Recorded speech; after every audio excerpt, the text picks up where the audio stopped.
"Oh honey, didn't you check your bag? You don't have a ticket anymore." That was the last thing my mother ever said to me before she boarded the flight home, leaving me completely stranded at the boarding gate in Paris. She had just scanned 3 boarding passes for herself, my father, and my younger sister Beatrice. Mine was completely missing from the system. I tried to reach out and grab her arm for an explanation, but Beatrice shoved me backward into the crowd, deftly slipping a heavy black passport into my open tote bag. Within seconds, the security gate alarms began to scream, and armed French police officers immediately swarmed my position, barking commands in a language I could barely understand. I looked back at the gate, silently begging my own flesh and blood for help. My family did not panic, they did not cry, and they certainly did not try to stop the officers. They simply turned around and walked down the jet bridge, leaving me to be arrested in a foreign country with a stolen passport, planted in my belongings, before I revealed the sinister plot they engineered to steal my inheritance while I was locked away in a foreign holding cell. Please drop a comment below. Let me know where you are watching from and what time it is for you right now. The cold reality of a locked room. I sat quietly inside a glass-walled detention room that smelled strongly of industrial bleach and stale espresso. Most people in my position would be weeping hysterically, screaming for a lawyer, or begging the stone-faced guard by the door for a single phone call. But I did not shed a single tear because my brain was already busy calculating. I am a professional forensic accountant by trade, and my entire career is built on looking at a chaotic mess of financial numbers and uncovering the hidden story that someone is desperately trying to conceal. I began to look at my current legal nightmare, exactly like a corporate balance sheet. Sebastian explained that he had a business partner who was actively skimming massive amounts of cash off the top of their accounts, but the man was far too clever for regular auditors to catch. He checked his luxury watch and explained that he needed someone completely off the corporate payroll who was desperate enough to work fast and quiet. He tossed a thick manila folder onto the metal table, but it was not my police file at all. It was a binding legal contract. He told me he had powerful friends at the American embassy who could have me walked out of the airport within 20 minutes as a diplomatic consultant.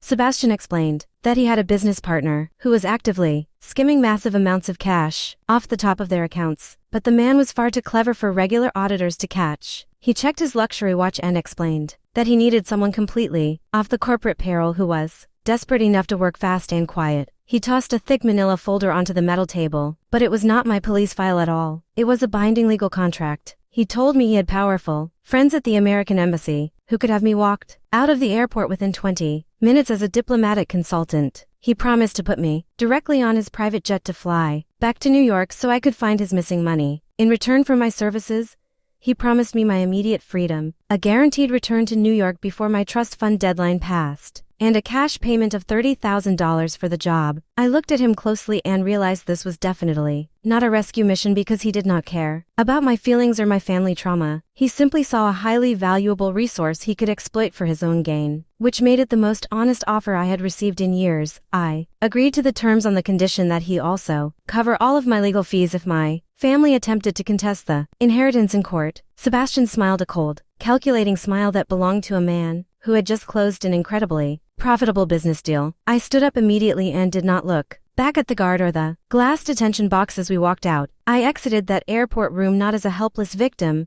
but as an equal business partner. My family truly believed they had successfully discarded me like trash, but they did not realize they had actually pushed me directly into the big leagues. The luxury cabin of Sebastian's private jet was quieter than a public library and significantly colder than a morgue. He sat directly across from me reviewing a massive merger agreement, while I intently stared at the comprehensive dossier his security team had already compiled on my family. It was incredibly impressive how much data they had gathered in less than an hour, including bank records, personal emails, and the complete text of my grandmother's trust. I flipped directly to page 4 of the document, and found the exact wording of the dreaded absentee clause that my parents were utilizing against me. The clause explicitly stated that if the primary beneficiary was legally incapacitated or uncontactable 48 hours prior to disbursement, administrative power transfer to the secondary guardians. My parents did not just want the money, they desperately wanted the sole power to spend every single dollar without any outside regulatory oversight. I stared out the oval window at the dark Atlantic Ocean stretching out miles below us. I knew I should have been completely heartbroken and mourning the sudden loss of the family I thought I had, but as I read the legal fine print, my sadness completely evaporated into thin air. In place of that sadness, a freezing, immovable rage began to settle deep into my chest because this was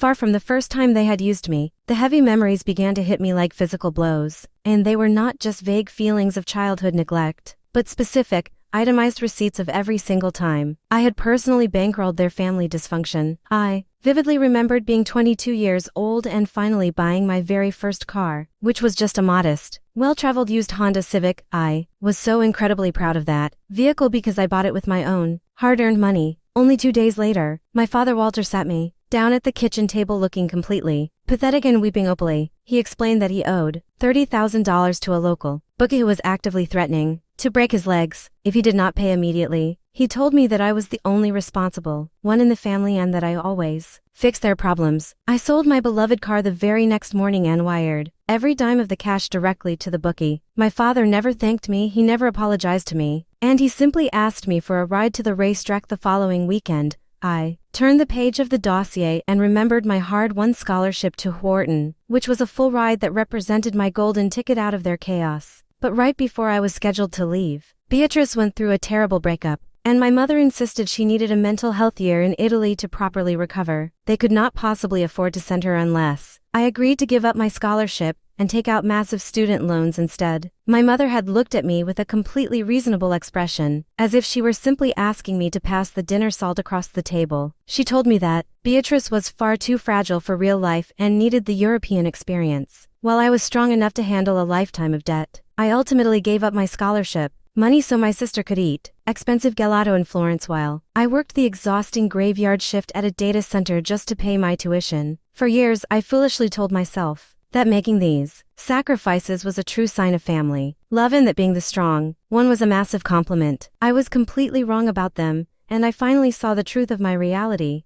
I looked up at Sebastian, who was silently watching me study the papers over the rim of his porcelain espresso cup. He quietly asked me if I finally realized what I truly represented to my family, and I nodded my head in agreement. I was never a real daughter or a sister to them. I was simply a highly lucrative insurance policy. They had spent 29 years deliberately training me to be highly competent, not so I could succeed in life, but so I could constantly clean up their disastrous financial messes. They groomed me to be the perfect, reliable safety net. Now that the ultimate lifetime payout was finally arriving, they were looking to cash me out permanently. They honestly believed they had completely broken my spirit at that Parisian airport, and they thought stripping me of my passport and phone would leave me entirely helpless. But they forgot one massive detail. They were the exact people who had taught me how to survive without any resources. They were the ones who had forced me to become a ruthless shark, just to keep my head above water, and now I was going to use those exact skills against them, building a financial guillotine. I reached into my travel bag and pulled out the high-powered laptop that Sebastian had generously provided for my use. When he asked me what I was doing, I opened up a fresh, blank document and told him I was drafting an incorporation agreement for a sophisticated shell company. My fingers began flying across the keyboard as I explained that my parents wanted a quick financial payout, and I was going to give them an opportunity they could not possibly refuse. Sebastian correctly stated that I was setting a trap, and I did not deny it for a second. They trained me to fix their messes, I told him as I stared at the blinking cursor on the screen, and now I was going to fix them permanently. We finally landed at the private airfield in Teterboro, just as the morning sun was bleeding over the New York City skyline. Sebastian's private driver was already waiting for us right on the tarmac, meaning there were no customs lines and no questions asked. I quickly realized that extreme wealth does not just buy luxury items, it buys massive legal shortcuts when you need them most. 30 minutes later, I was safely sitting inside the high-tech war room of Sebastian's private penthouse, located in the heart of Tribeca. It was a massive fortress constructed entirely of glass and polished steel, making it feel completely detached from the absolute mess my life had suddenly become. Sebastian slid a modern tablet across the mahogany conference table and informed me that his digital security team had successfully mirrored all of my personal cloud accounts. He warned me to brace myself for what I was about to see, but I did not hesitate as I tapped the screen. I was technically a free woman in the physical world, but digitally speaking, my family had already made sure I was completely dead. Beatrice had been incredibly busy during my flight, and the very first thing I saw on the screen was her Instagram story, posted 6 hours ago. It was a carefully staged selfie of her looking incredibly tear-eyed in an upscale airport lounge. Captioning a pitch-black screen, she begged her followers to pray for her sister Ellie, claiming I had suffered a severe mental breakdown at the gate. She wrote that the family was doing everything in their Power to secure professional, medical help for me and demanded privacy during the crisis. It was an absolute masterclass in total character assassination. By intentionally framing my sudden disappearance as a severe mental health crisis, she was not just explaining away my physical absence to our friends. She was deliberately discrediting any legal accusations I might try to make against them later on. If I attempted to scream financial fraud, she would simply nod her head sadly and tell everyone that I was completely paranoid. But that social media post was just a clever smokescreen for the real damage they were doing to my life. The true financial devastation was sitting directly inside my personal email inbox. My mother Sylvia had already sent an urgent priority message to the corporate trust executive handling my grandmother's estate. The subject line read, "Emergency guardianship," and requested the immediate disbursement of the funds. Attached to the email was a scanned document of a falsified police report from the airport citing me for a severe security breach and highly erratic behavior. My mother explicitly wrote to the executive that I was currently incarcerated and entirely mentally unfit to manage my own financial affairs. She stated that per the rules of the absentee clause, they were officially invoking their right as secondary guardians to secure the assets immediately. They were not just stealing my money, they were actively nuking my entire professional reputation to ensure I could never fight back. A forensic accountant who is officially labeled as mentally unstable and incarcerated in a foreign country is completely unemployable. In the financial sector, they were making absolutely sure that even if I somehow managed to get out of that French cell, I would have absolutely nothing left to go back to. I felt a cold, icy shiver run down the length of my spine, but it was not fear. It was total, unadulterated clarity. They truly believed I was completely helpless and crying into my hands in a foreign jail cell, waiting for them to save me. They had absolutely no idea that I was actually sitting in a luxury penthouse, watching their every move. Sebastian read the emails over my shoulder and noted that they had effectively blocked me from contesting the transfer without a lengthy legal battle. He pointed out that by the time a judge finally agreed to hear my case, the $2.5 million would be entirely gone. I kept my eyes fixed on the screen and told him that they did not want a legal battle because they needed a quick payout to cover their massive debts. They had the kind of dangerous debts that you cannot simply resolve with a standard monthly payment plan. I stood up and walked over to the floor-to-ceiling windows to watch the city below wake up. Knowing my parents were out there celebrating, they think the only way to get their hands on the cash is through the slow trust executive, I told Sebastian, because they are thinking entirely too small. I turned back around and asked him for direct access to his firm's massive capital reserves, not to spend a single dollar, but simply to show a verifiable proof of funds. Sebastian raised a curious eyebrow and asked me what the play was. I looked him dead in the eye and told him I was going to become the exact answer to my family's financial prayers. I explained that they needed cash immediately, so I was going to offer them a business deal so incredibly good they would gladly sign their own death warrants just to touch the money. It took us less than an hour to build the digital cage that would entrap them. Using Sebastian's vast corporate infrastructure, we quickly created a shell company named Atlas Holdings, which was a boutique investment firm. The fake company featured a sleek website, an official Delaware registration, and a verifiable proof of funds showing $50 million in liquid capital. To an outside observer, it looked like absolute financial salvation, but it was actually a digital guillotine. My parents are completely drowning, I told Sebastian as I pulled up their credit reports on the main wall monitor. They currently have 3 separate mortgages, multiple maxed out credit cards, and my father still owes massive amounts of money to dangerous people who do not send polite late notices. Sebastian quickly caught onto the plan and suggested that we offer them a lifeline in the form of an immediate bridge loan. I corrected him and stated it would be a high-interest, short-term bridge loan with an immediate cash payout. We would offer to buy out their bad debt for pennies on the dollar, but we would require the trust fund as collateral. Sebastian smiled a sharp, shark-like grin as he realized that since the trust was in my name, Atlas Holdings could not legally accept it as collateral. They could only accept it if the current legal guardian swore under oath that the primary beneficiary was completely incapacitated. I looked at him and confirmed that they would have to commit blatant perjury, wire fraud, and bank fraud all at the same time. We did not make the initial phone call ourselves. Instead, Sebastian brought in Marcus, a ruthless corporate attorney who specialized in hostile takeovers. Marcus had a deep voice that sounded like gravel wrapped in expensive silk, making him sound like the perfect fixer. We sat quietly in the war room, listening on speakerphone, as Marcus dialed my father's personal cell phone number, which rang twice before he answered. Walter's voice sounded incredibly tight and anxious over the speaker because he was likely expecting another angry debt collector to be on the line. Marcus introduced himself as a representative of Atlas Holdings and informed my father that we had acquired a portfolio of distressed liabilities that included his outstanding personal notes. He stated that we were looking to liquidate these positions immediately. I watched the audio waveform dance across the monitor as my father fell completely silent in absolute terror. I do not have that kind of liquidity right now. Walter stammered nervously into the phone, explaining that they were waiting on a family trust disbursement that had administrative delays. Marcus adopted a bored, completely impatient tone and told him that financial delays made his investment partners very nervous. However, he offered to consolidate all of my father's debt into a single bridge loan, secured directly against the pending trust. Marcus told him we could easily wire the funds this very afternoon, but we absolutely needed to close the file today. Today, Walter's voice completely cracked with a mixture of intense relief and desperation as he eagerly agreed to the timeline. Marcus then explained that there was one final compliance issue regarding the due diligence of the trust fund. He noted that since the trust was technically in his daughter's name, the firm required legal assurance that he possessed sole administrative authority to encumber the assets.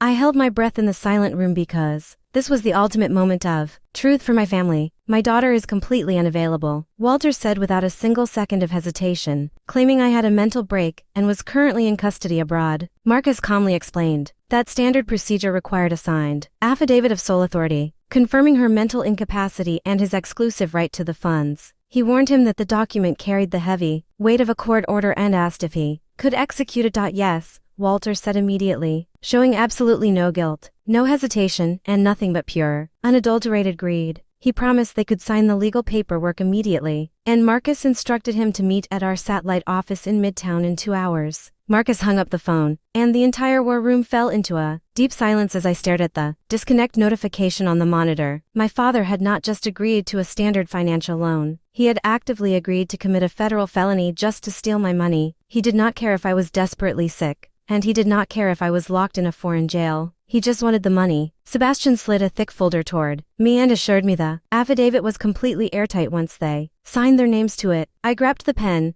noting that my hand was completely steady as I looked at him. Let's go, I said firmly, because I certainly do not want to be late for my own funeral. From behind the safety of a one-way glass mirror, I watched my family openly celebrate. Around the loan check resting on the conference table, expensive champagne flowed freely as Beatrice snapped cheerful selfies, and my father whispered anxiously about paying off his loan sharks before their deadlines. My mother reassured him that they just needed to provide their signatures and that they were not actually stealing from me. They genuinely believed their own lies and thought they were saving me from myself. It is time, I whispered to Sebastian, before turning the handle and walking directly into the conference room. A heavy, suffocating silence instantly fell over the room as my mother dropped her champagne glass, shattering it on the floor, while my father went completely pale. I noted that they had not signed the paperwork yet as I picked up the affidavit off the table. You were about to commit blatant perjury, I told them calmly, daring my father to sign the document and face 5 to 10 years in federal prison.